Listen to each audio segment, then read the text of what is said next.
Good evening, everybody, and welcome to this edition of Crunch Time here on ASTV Productions. I'm your host, Joe Hamilton, alongside my buddy Theo. Once again, Theo, how you doing, man? Gorgeous weekend up here. Beautiful Easter time with the fam. Lots of outdoor activity. Kind of forgot that there was hockey. I mean, it was normally would be the last week of a regular season, but we're just getting into the thick of things, and we're starting to see teams either play like they want to be in the playoffs or teams that just don't really want to be there at all, period. Speaking of that, I don't know what the hell. I don't know if I could have led that any better for you, Joe. I mean, you led that like on a spring day walking a dog, man. That was perfect. That was perfect. But the St. Louis Blues are in a big time skid right now. Losers of 6 straight games, and looks like they're going to lose their 7th in a row tonight to the Vegas Golden Knights. And we went into this month knowing that this month was going to be murderer's row in terms of, different teams that the Blues would have to beat to get to the playoffs. They're now on the outside of the playoff picture looking in, and that's not where you want to be. So here's my thing. Here's my biggest bugaboos, 2 of them. Not being able to play offensively with your in front of your goaltender. That's a big issue right there. And you know how that doesn't happen? You don't get the puck out of your zone. If you don't get the damn puck out of your zone, then you're going to give the puck away more times than not, and they're going to lead to easy chances the other way. This is not Blues hockey. This isn't the team that I wanted to watch all year. Look, there's a lot of game left. I don't want to hear that, Frankie. I do not want to hear this out of your mouth. Here's why. You don't score 6 goals in one period, Frankie. If this was a 3-1 game, I mean, there were times in this game, Theo, where the Blues have looked like they can beat anybody. The goal that Bozak scored, that looked like a beautiful play in front. Other than that, there were 2 goals scored from the point that Billy Husso doesn't see. You got to get in the way of those pucks, man. You got to help your goaltender out. Right now, they're not doing that. Their defensive structure right now is so soft, it's saddening. It's sickening. The fact that you have Colton Parayko come back tonight, you know what? That should maybe fire your team up a little bit. No, they come out and lay an egg. My question is, do we really miss Alex Pietrangelo in that Blues lineup? That's a big issue right there, Theo. Well, I think your boy Wags is actually at the game tonight, is he not? Did he not have tickets to tonight's game? So it would be, first off, great to get his impressions on what it's like watching a live NHL game again, since something we haven't done in over a year. Secondly, Craig Berube's system is obviously falling upon deaf ears. There is something rotten in the state of St. Louis, Missouri, that is not working in that locker room. And you've crushed a huge point. As much as Alex Pietrangelo is missing, how can you explain that 37 games in, your team is below the Arizona Coyotes for the 4th spot, 2-7-1 in their last 10, and they've got a goal. I got to look at this up again, but their goals for against differential is terrible. I mean, terrible. -15. And they're going up against a Golden Knights team that has a +29 goal differential. Oh, and by the way, Alex Pietrangelo and Alex Martinez both play for the Vegas Golden Knights.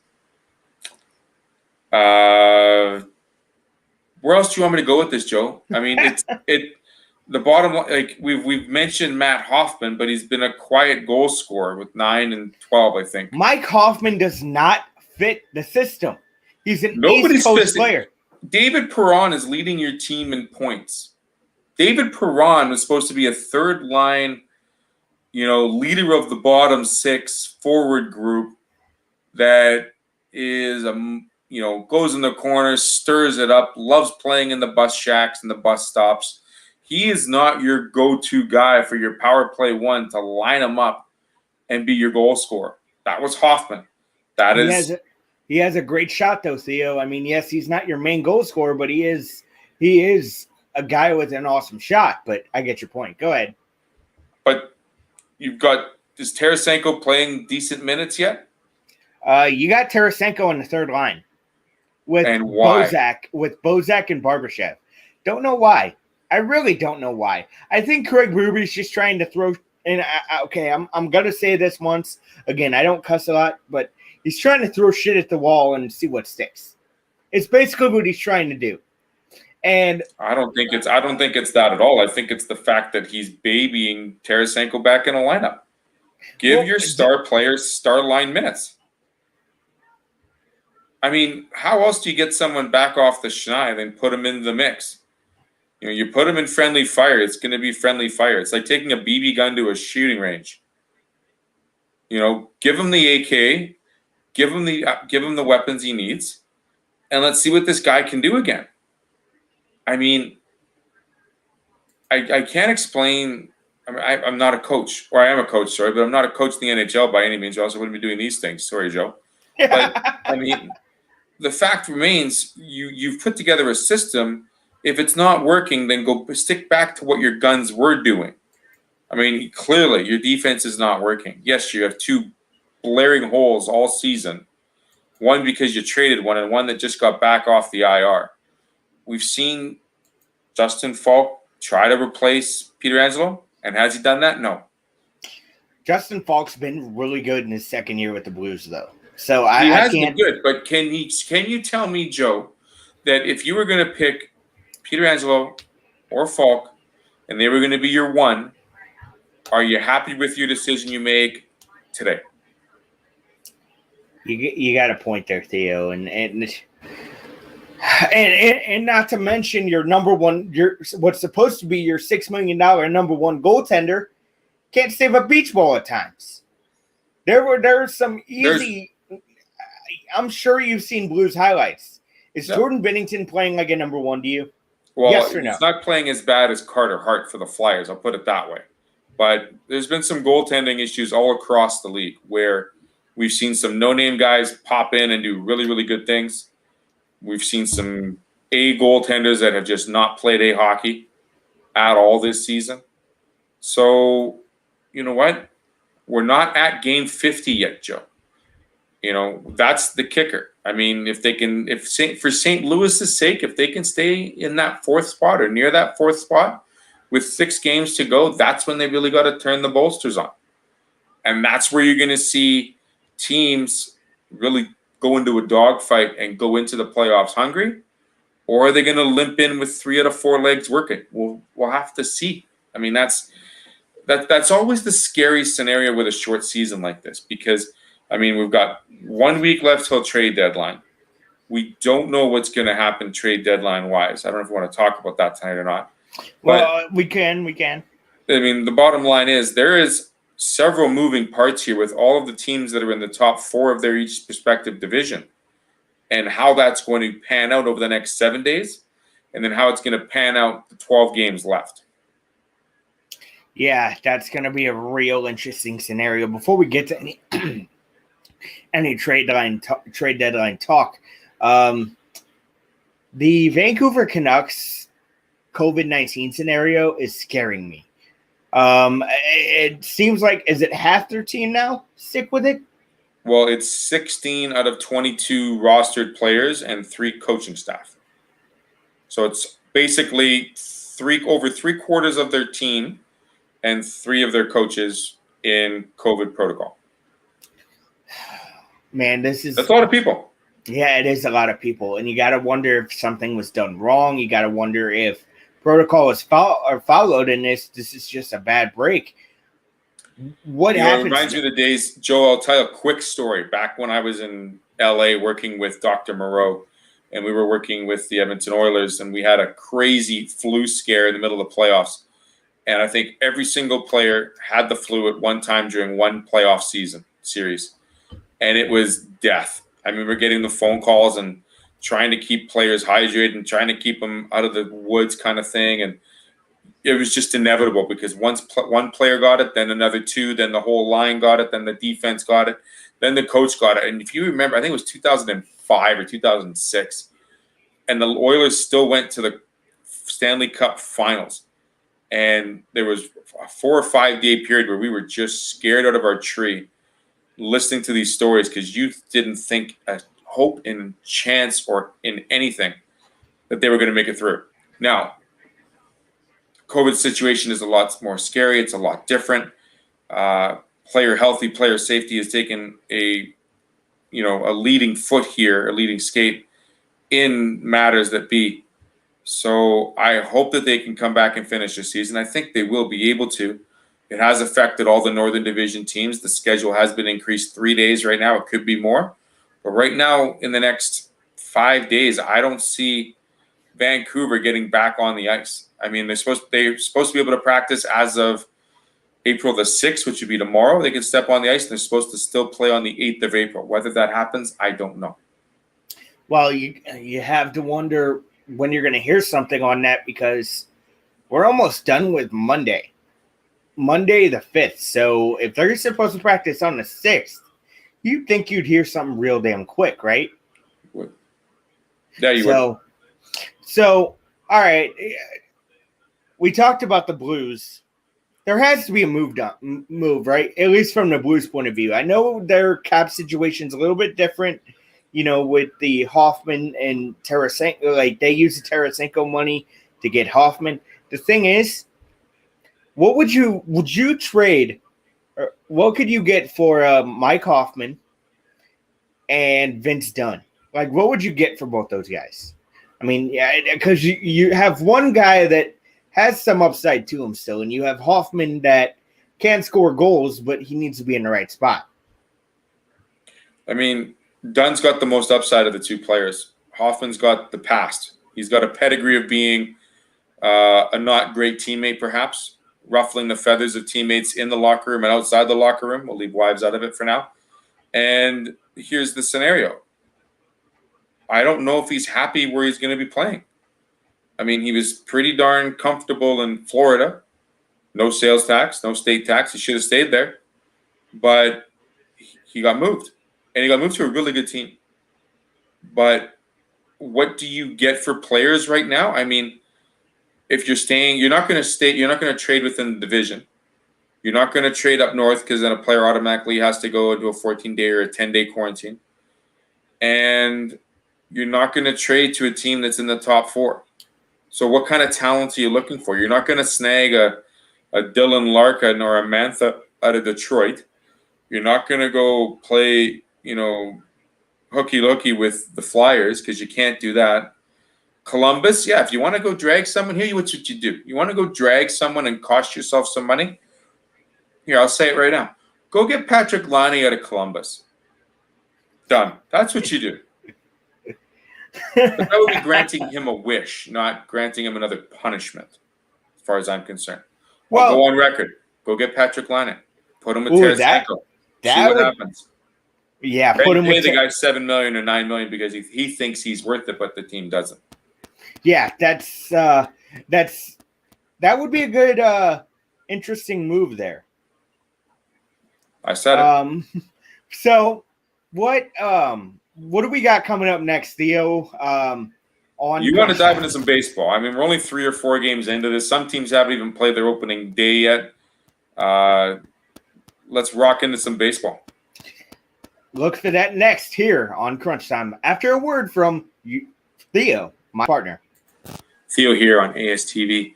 Check out my show Tuesdays and Thursdays, 6 p.m. on the ice. Me and my guests break down all of the hottest and latest topics surrounding the world of hockey. Welcome back to Crunch Time here on ASTV Productions. It never fails, Theo. I have to do it every time. It's just, yeah. It sounds like I'm coming across like a drill sergeant, but anyway. Hey, you know what? You got to be as professional as possible, and sometimes you sound like you're trying to be too perfect. I'll do an Arnie impression next time. How about that? No, doing a you impression is good enough. Let's just leave it there. So I just some thoughts from my perspective on opening weekend. Shohei Ohtani. Wow. Basically you throw 5 innings. I mean, you don't look great throwing, but you hit a 450-foot home run. You strike out 5, and you nearly get hurt. What a night that is for Shohei Ohtani.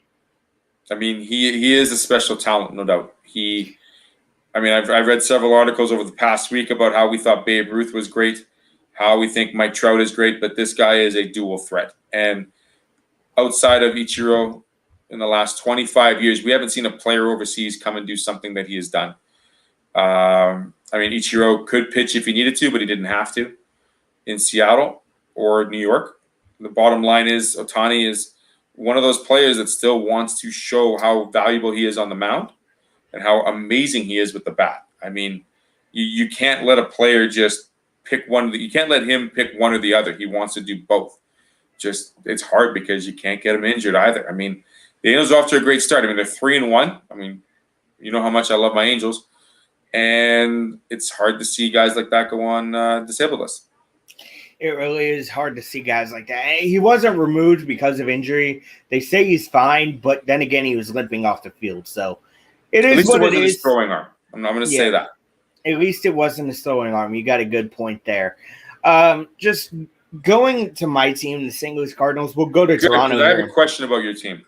Well, I got a question about your team after. And I wonder what your thought was about watching today with that full ballpark. But let's get to that in a second. The St. Louis Cardinals, after the first weekend, I mean, they won tonight by a score of 4-1, beat the Miami Marlins. But in the first 3 games of the season, St. Louis Cardinal pitching gave up 27 runs. Look, I know it's not the end of the world. It's one series. I get it. I was shocked at how the ball was flying all around that Great American Ballpark. But, you know, the best pitcher this weekend was Carlos Martinez, and he really didn't look great after 4 innings. So, I mean, after the 4th inning, it seemed like he self-destructed and gave up that home run to Castellanos. I'll get your thought on that in a second. Should I be worried about the bullpen? Should I be worried about anything after 3 games? No. I mean, this is the first. I mean, you always look at Grapefruit League and the games they play, and then you look at the first 2 weeks of the season and you try to compare the stats between those 2 weeks and this. They're night and day. I mean, you got a team that performs extremely well in Grapefruit League because they put their A line out there. They want to get them as many bats on balls, as much pitching as they can. They want to get their bullpen solidified.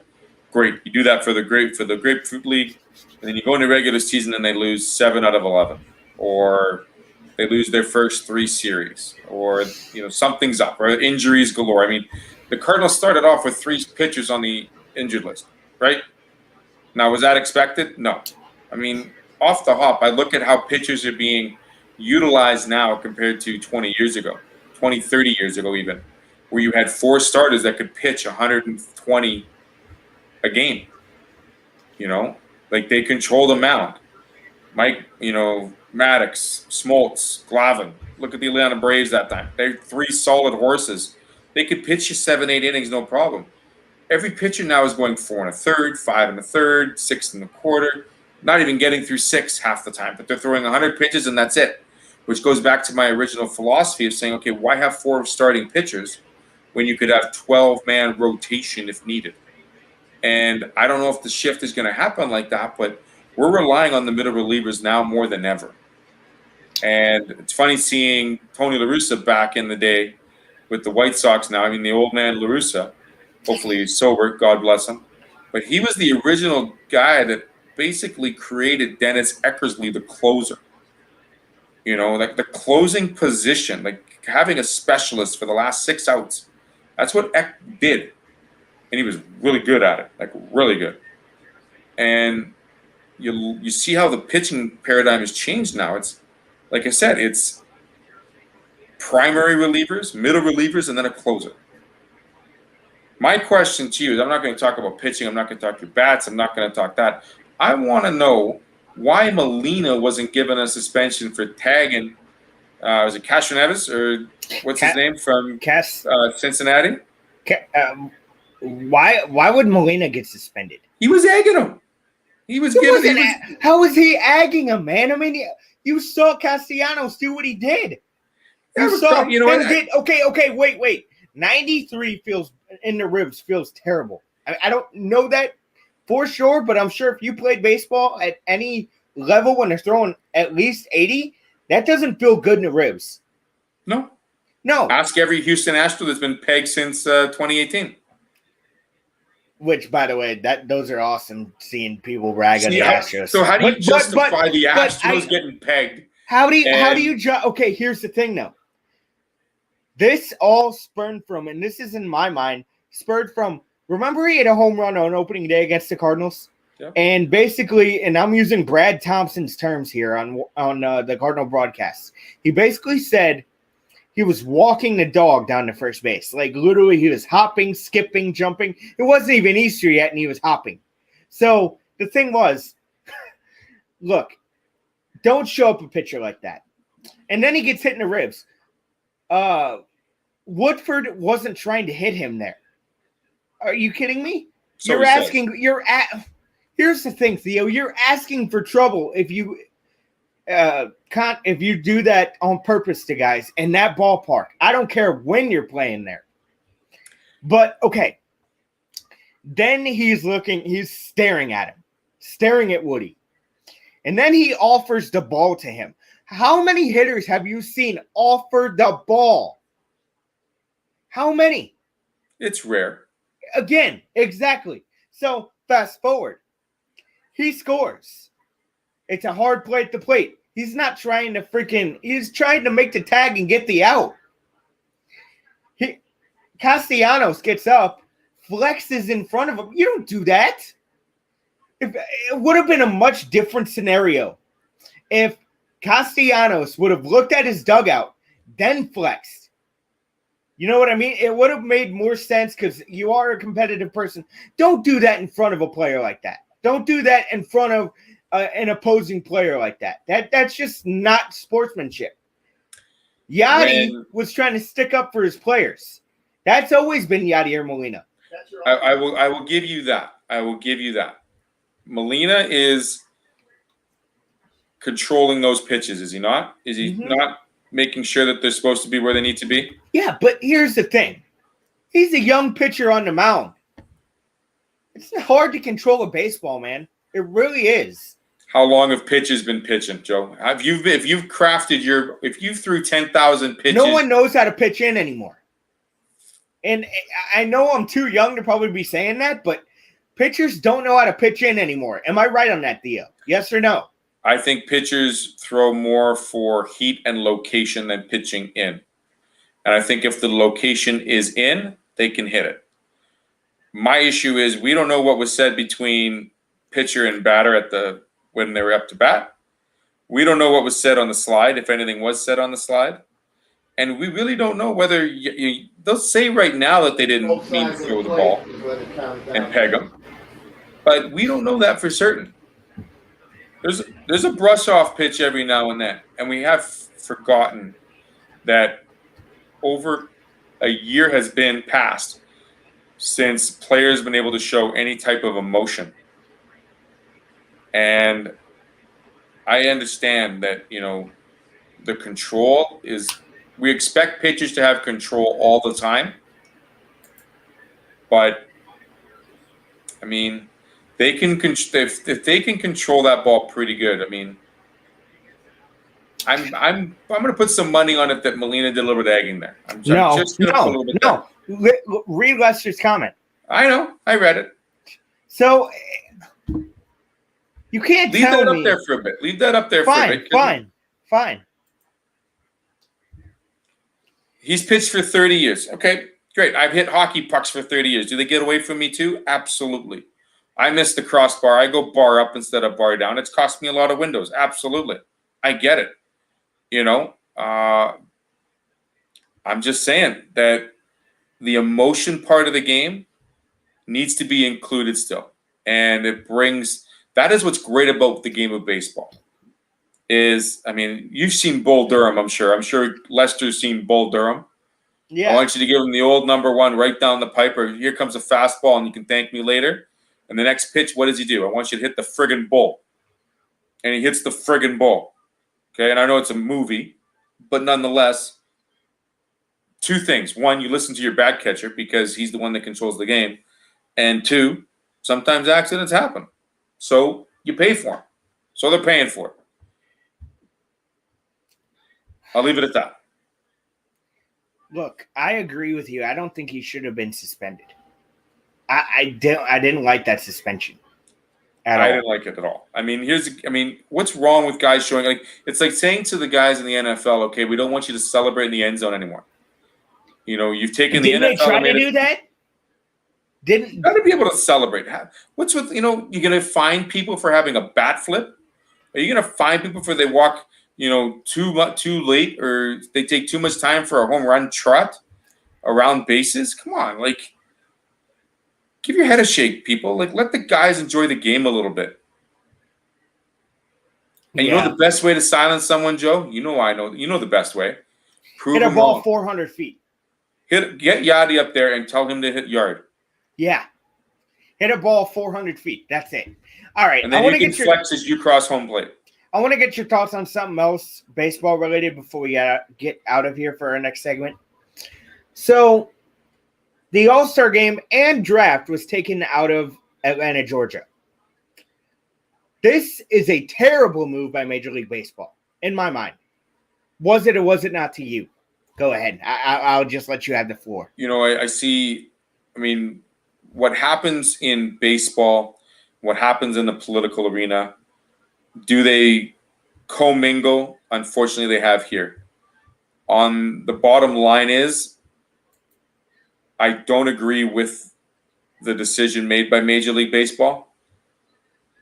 I think for communities like that are going through certain times like this, and there are political people that are elected and voted in officials, should not affect where a baseball game is played. Now, I've also believed that, was it Texas or was it a different team tonight that forego the opening pitch in retrospect to the decisions made in Atlanta?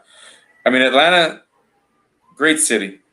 Southern hospitality is amazing. If you've never been to Atlanta, go. The bottom line is, again, elected officials should not control where and when an all-star game is played. That is up for the owners. That is up for Major League Baseball, whatever power sport it is. But I say that because Major League Baseball is answering to, constitutional or voting issues that have gone on here in the last week in Atlanta. And they want to make a stand. And I'm all for Major League Baseball. It sucks that they pulled it out of Atlanta, but you got to take this with a grain of salt, and you got to really think, why are these bills being passed this way?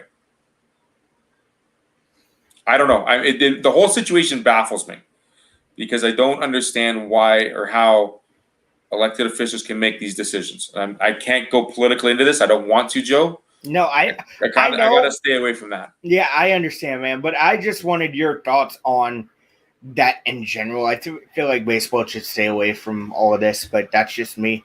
Theo, what do we got next?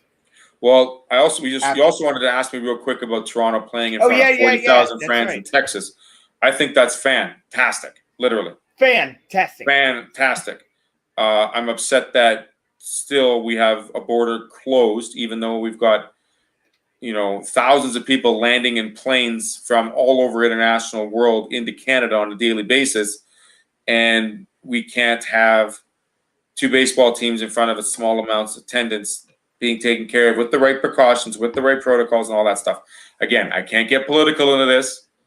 I'm just saying it would be nice to see baseball being played in all of their prospective home ballparks, period. I agree. So, what do we got next after this break, Theo? We have the NFL, an incredible trade. Or is it? We'll We'll dive into discuss. that right after this here on Crunch Time. Hi, I'm JD Houghton, host of the SAS Sports Show. Catch it every Thursday at 5 p.m. Central Standard Time for all things Saskatchewan sports. Did you by chance get to see the SAS Sports Show with Tim Shovelday yet? I did take a couple looks at it. He's got some stories, man. I mean, Did he check tell that the out. story about the fight with Cujo? I wonder. I don't remember hearing about that. No, I didn't catch that part. But Chevy was an old Jets goaltender back in the day in the 90s. Got traded from Detroit to Winnipeg. Decent goaltender. Played well in the pipes. I mean, some good stories. And he's a good Saskatchewan kid. So it was good to hear his voice and what he had to say. Yeah, I'll have to go check that interview out because I just want to see if – and that was Wags' first comment. Did you by chance ask him about the fight with Cujo? Because that was when Wags got into hockey. That was the that's up to JD to get into. That's his call. Yeah, I mean, that's his call. I'll ask him. I will have to ask him. But there was a trade that went down today. Yeah. Between the New York Jets and the Carolina Panthers. Don't understand it. That sent Sam Darnold to the Carolina Panthers. What did the Jets get back in this deal, Theo? The Jets get a 21 sixth round pick and a 2 and a 4 next year. So they get a 2, 4, and a 6, which is whatever. For a third round overall pick in 2018 from an organization that has taken 10 quarterbacks in the last 15 years in the draft. The New York Jets, Jets for Lester. Oh, I thought you were going to say Jets, boo, boo, boo. No, like I'm not. No, I've already said my boo-boos for them there. I feel sorry for Coach Soleil there. I don't know what he's doing there. First of all, what is Carolina doing when Teddy Bridgewater is your quarterback for the next 2 years? Do you not have where has this quarterback carousel? Is Teddy your quarterback? If you make this trade, here's your quarterback carousel now that you've given. You're such a short, like the shortest leash, shorter than a running back getting injured leash in the NFL, where if your quarterback does not perform, you yank him. The only one that has successfully gotten a longer leash this offseason has been Cam Newton, of all people, in New England. But every single quarterback, unless they were not in a top 10 throw or a QBR or whatever, has been massively question marked. And Sam Darnold is just the next one. I mean, now you have a team that was almost last or near last in every offensive category from last year without a starting quarterback on the roster. So you know what they're doing in their first pick. The question is who? Okay, let's go down. Well, we know where Trevor Lawrence is going. Okay, that's set in stone. Where do the rest go in your mind? Well, I mean, you've got Lance Fields. I forget the guy's name out of BYU. What's his name? Zach Wilson. Zach Wilson. Right. So you got Fields out of Ohio State, the Ohio State. Trey Lance out of North Dakota State, which I wouldn't touch with a 5-foot pole right now, and I'll tell you why in a minute. Zach Wilson, who is probably the best specimen quarterback without a team around him, like strictly raw talent ability, I think. He can throw the ball well. He sees the field well. He moves well in the pocket. That's the one difference between him and Mac Jones. Mac from Alabama, I like the way he played in every single game he did this year. He has a pedigree that he has grown through the ranks. He's stuck with the Alabama program. When you think about who was in front of him the last 3 years, and there were great quarterbacks in front of him the last 3 years. Yet he learned the tutelage of not only having them in front of him, Coach Sarkisian as an OC, Saban as an HC, and look what he does this year. He goes lights out with a better QBR, better rating than Burrows from a year previous from LSU. And he's a champion. Zach Wilson is not a champion. Trey Lance is not a champion. Justin Fields is not a champion. Mac is. Which is, I mean, you also talk about the announcement real quick with San Francisco saying that Jimmy G is their starting quarterback. But that doesn't mean they're not going to take Mac at 3. All right. What about Trevor Lawrence? He is a champion. He is. He's only lost 2 games two games in his entire career, which is why he'll go 1. He's tall. He's athletic. He's very correct with his passing. He sees the field well. He looks the part. He has hair for days. I mean, I know, but it also helps that Urban Meyer's there as a coach. I mean, Urban Meyer really gives that extra effort, extra coachability aspect to it. And I hope, I mean, this is the other thing too. You look at these top 5 teams outside of San Francisco, the other 4 do not, either they don't have a need for a quarterback or they've consistently ruined quarterbacks' lives. Sounds like the St. Louis Rams. I mean, am I wrong here? I mean, when the Rams were here, Sam Bradford had all the talent in the world, right? He had all the talent in the world, no offensive line. Mark Bulger, in my mind, was still a good quarterback. I don't care what anyone says.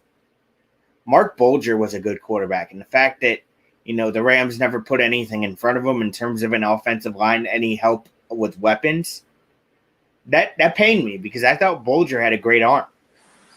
Okay, good. So you got to put these quarterbacks in the best situation possible. Like if you're the New York Jets, you make that trade. You also need to make deals to build around the guy that you're drafting. Yeah. You're not going to do that with a 6th-round pick this year, and you're not going to do it with a 2 and a 4 next year. No, you're not doing it. You're screwed. Offensive line and defensive line need to be building bricks, your foundation, so you can protect your quarterback. I mean, Burrow got injured because he could not get protected. Dak Prescott has a tremendous O-line. And outside of having a freak accident, he'd still be pretty healthy. He has been very healthy. Tony Romo had a very healthy career with a great offensive line. Jimmy G? I mean, he's a bit of I think he's almost like he's got a glass leg.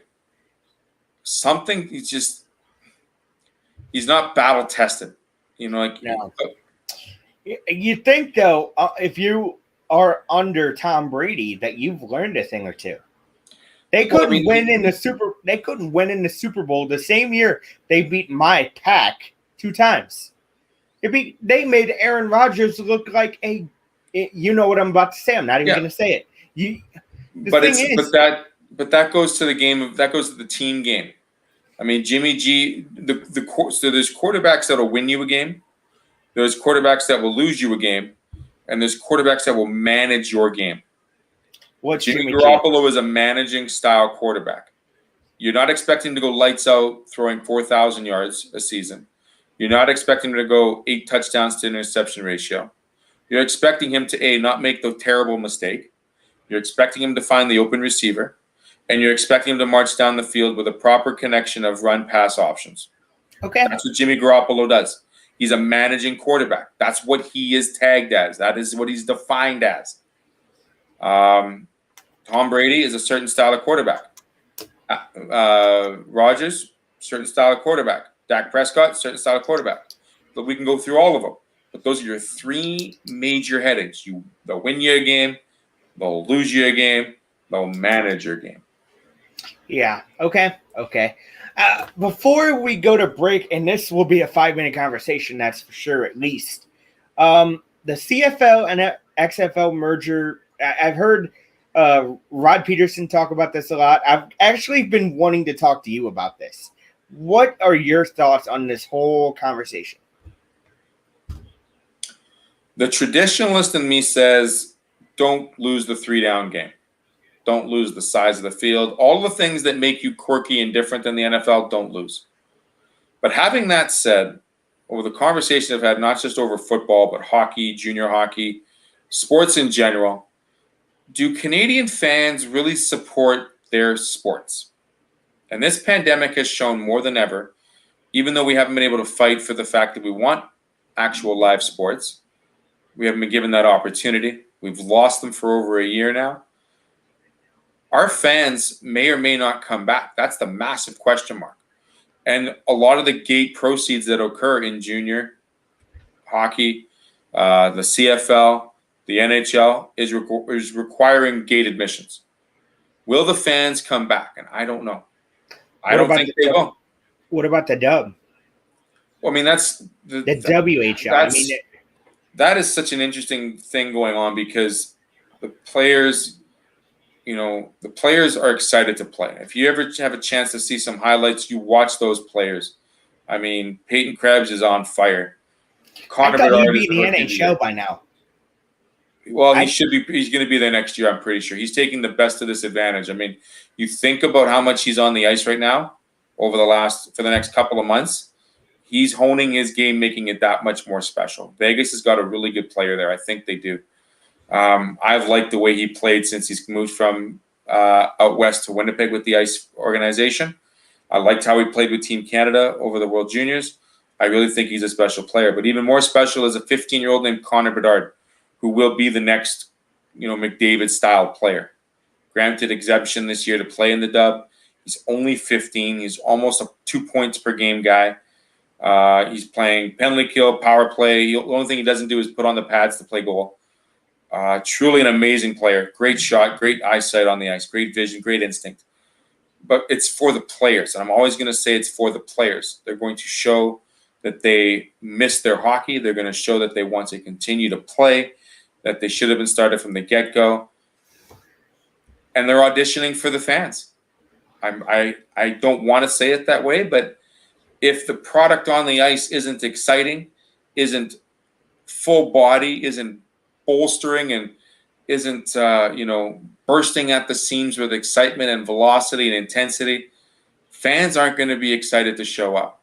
They're going to play that card and say, I don't want to take that chance. I can watch it on TV. I could do this. I could listen to Rod Peterson do play-by-play on the radio maybe. The bottom line is people will find another excuse than to support their hometown team.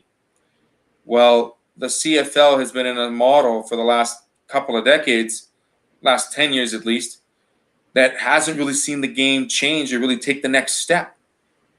And I think that excitement perhaps of how they're talking with the XFL over the last several months may bring that excitement on both sides of the border. And it might, as bad as some people think this is, that reconnected relationship to the NFL might see players that are just not as good enough to make that 55-man roster in the NFL, but make one of these 18-team rosters and make it still exciting entertainment and football and sport. So what would this mean? Would this mean games between the two countries each week? Well, there'd probably be. I mean, I don't know how they're going to work the schedule. First and foremost, we don't have a border open. Secondly, how many teams and what towns are involved? Third, how is that revenue? Is there going to be revenue sharing? Four, how are they going to work the finances and logistics of this? Because we were supposed to have an expansion team out in the Maritimes in Atlantic, Canada. That's been put on hold. All the other teams, are they showing a profit or are they showing something in the negative? Do teams need to exist in towns like Toronto, Vancouver? Are we looking for smaller market teams that could use this to their advantage? I mean, there's all these different questions and no answers have really been given. And as much as we want to speculate, that's the wrong thing to do. We just want to see live sport return safely and as quick as possible. I want to see, I want to see that. I want to see the XFL and the CFL. I want to see a merger championship game. That would be cool. St. Louis would be involved in that. I mean, you have the Battlehawks and you realize, how the NFL says, St. Louis doesn't support football. Did you see what the Battlehawks did? Did you see the fans at games? The Rams were supported when they were crap. Think about it. So I don't want people to say that ever again. I will dismiss that every time I hear it. But coming up here on Crunch Time, we're going to spend the last few minutes here talking about the national championship game. And the last time I checked, I'm just going to let you guys think for a second. Right after this, we'll talk. Hey Crunch Time fans, my name is Graham Forsyth. I'm the host of Coffee with Graham and the Prospect Show on ASTV Productions. On Coffee with Graham, I talk to athletes, coaches, and whoever else involved in the amateur sports scene in Manitoba and Saskatchewan. And on the Prospect Show, I talk to the best young hockey prospects from around North America. You can catch all the coverage on ASTV Productions. You can catch Coffee with Graham on Tuesdays and Thursdays at 10:30 a.m. Central Time. And for the Prospect Show, that show airs every Friday at 8 p.m. Central Time. Hope to see you there. Have a good. Welcome back to Crunch Time here on ASTV Productions. Joe alongside Theo. When this national championship game started, actually, you know what? I'm going to ask you, what have you liked and what have you disliked about this tournament to this point? First and foremost, my bracket sucked.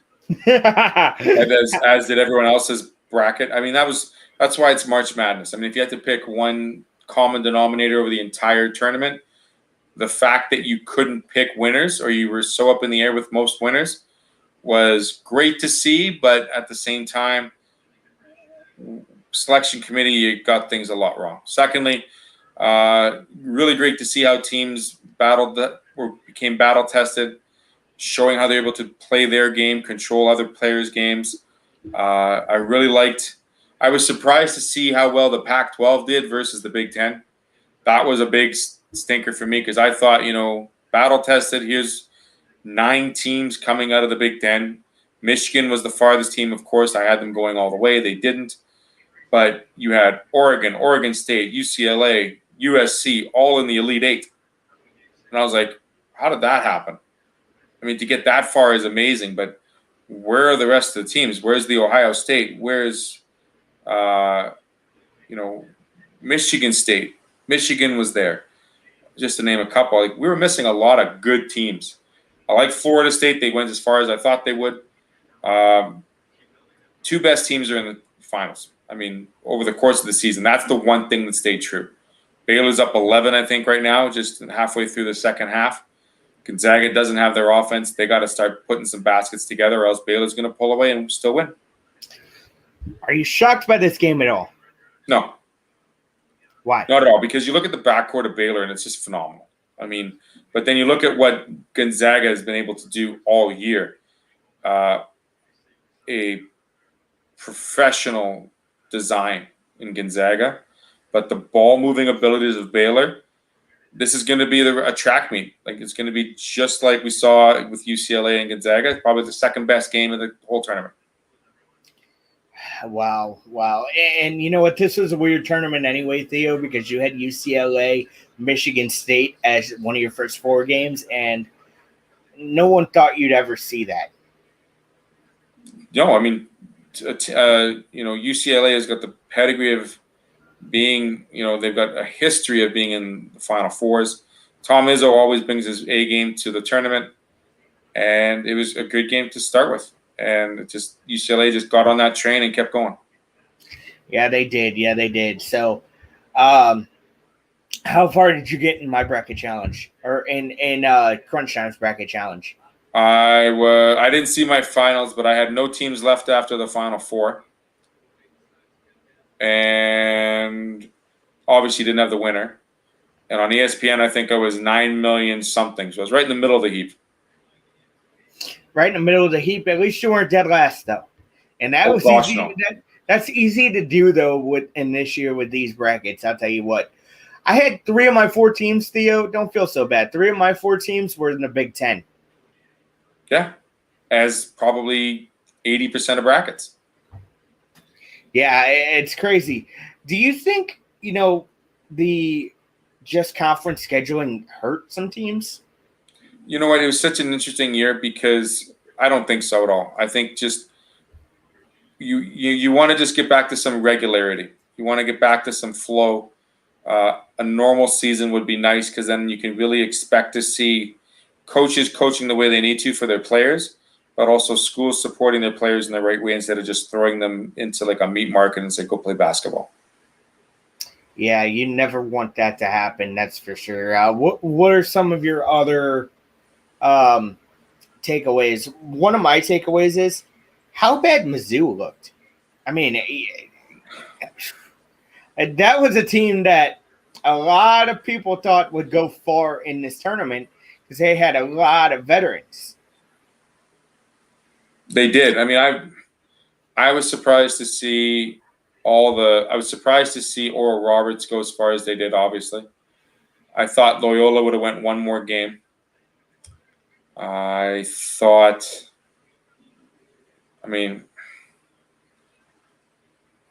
would have liked to seen Kansas go. I mean, Kansas is a really good team. Bill Self has got a great contract. He's good for life now, I think. And it was nice to see, and it's nice to see the two best teams really battle for the championship. Yeah, I mean, UCLA versus Baylor, would we have been as happy as opposed to seeing Gonzaga, who's still undefeated up until now? I mean, yeah. I wanted to see Gonzaga in a final too, but I had to take Michigan. So I kind of brought this up earlier to my dad, and we talked about the World Junior a lot in Team Canada, how good that team was before they went up against the U.S. Does this Gonzaga team remind you of a Team Canada in a sense where they go up against? I don't know, because I don't know how many of these Gonzaga players were in the system for 3 or 4 years. How many of these guys are going to be one and dones? I mean, granted, they have a lot of talent. They are solid at the middle. They are solid in the backcourt. They don't really rely on one style of game. I mean, as long as they hit the outside shot, they're a really good team. But Baylor's the same way. I mean, it's a little different because there's no development program in basketball as opposed to hockey, right? Like the U17 program is a development program where you're playing in the USHL as a U17 team, and then you go into the U20 program or U18 program. With basketball, it's one and dones. Recruiting is a huge pointer, and you're attracted to a school or a program that has your best interests. If you're a player that's ranked in the top 20 of the ESPN rankings, your chances of being a one and done are pretty high if you go to one of those types of schools. A Kentucky, a Kansas, a Duke, a North Carolina, now a Baylor, a Michigan State perhaps. If you want to be groomed and play 3 or 4 years of college ball and you want to get a degree and you want to see how you mature as a player and as an adult and as a human being, then you go to a different school. You go to a school like Mizzou, or you go to a school like Florida State, or a school like Gonzaga. So there's so many different pieces of that puzzle you have to take into account. That's why I don't think they're similar at all. All right. I mean, you're not going to get a player that's going to go play one and done U18 World Junior Hockey for Canada when they haven't been in the system for 3 or 4 years. That's true. So one more team I want to ask you about. Are you shocked that this team didn't make it further, and that team's at Illinois? We knew going into that Loyola Chicago game against the Illini, it was going to be tough. You know what? Illinois, what can I say? They were a big team in the middle, but they couldn't shoot the ball on the outside. They were stifled. I mean, Loyola slowed it down to the point that they controlled every single shot clock almost. And when you do that to a team, it disrupts rhythm. Kofi Coburn couldn't do everything. No. Ayo Dosunmu can't do it all. You know what I mean? You got to be able to spread your points out. If you don't do that, you're not going to win. You need your bench to come through just as much as your starters. Rebounding's a big issue, and I got to tell you, man, there were a lot of 3 balls that were thrown up in this tournament. I mean, way more than I've ever seen. Why do you think teams are going to the 3 ball? Even teams that don't – how do I put it? Teams that don't shoot the 3 well, they're throwing up threes like it's somebody's business. Have some patience, right? It's become a bigger part of the game. It's being taught and brought to the forefront more than previous years. You have to have good shooting. I mean, you have to think about it. I mean, the rim height doesn't change from NCAA to the NBA. Right. But the 3-point line moves back 3 feet at least, maybe more sooner than later. In the NBA? So you have to have good outside shooting. So if I was the NCAA, I would move it to the NBA 3-point line. You want to test shoot shots? Do it that way. Because also, if you're really developing, I hate to interrupt you there, but it makes a lot of sense. If you're developing these guys, especially the 3-point shooters, then you might as well move it back. Go ahead. Get rid of it. I mean, what the inside, there's like Dickinson for Michigan, Timmy for Gonzaga, Vital for Baylor are the only 3 big guys. And sorry, I mean, how could I forget about Iowa's Player of the Year? I forget his name, but he was Player of the Year this year. Io DeZumo? No, at the center. Oh, Kofi Coburn from Illinois? I forget his name. It'll come back to me. But anyway, the big guy is still a predominant role in NCAA basketball. Basketball, period? Or just at NCAA? Just at NCAA. Because you're seeing the inside-outside game. You're seeing the post play. You're seeing the big guys going up hard to the net, offensive rebounds. You're still seeing athletic players crazy. But when you go to the NBA, it's 3-shot land. I mean, there's been more triple-doubles and more scoring. Why? Well, because it's 3-point play. I mean, Michael Jordan back in the 90s didn't win scoring titles because he was a prolific 3-point shooter. He never shot 3-pointers unless they were absolutely open. I mean, he's not a shooter like Steph or his splash brother. Clay. Just wasn't there. Yeah, so anything else before we get out of here tonight? I think we're pretty good, man. Just looking forward to watching some chill hockey, and hopefully the guys in Vancouver get healthy. And yeah, let's see some teams start making some runs, including the St. Louis Blues. Man, I was waiting for you to do that. This is too talented a roster for them not to make a run. Am I right on that? I mean, you look at this roster, Theo. It's a cup contender if you have good goaltending and you're actually shooting pucks. And you know what? I will say this. The Blues aren't getting luck. There's a lot of luck that comes in hockey, and the Blues are just not having the good luck. No puck luck. Puck, you heard him. No puck luck. That's a huge thing in hockey. So There you go. It'll be interesting. So thank you guys for watching tonight. It's been fun with Theo. For Theo, I'm Joe Hamilton. I will see you guys tomorrow night.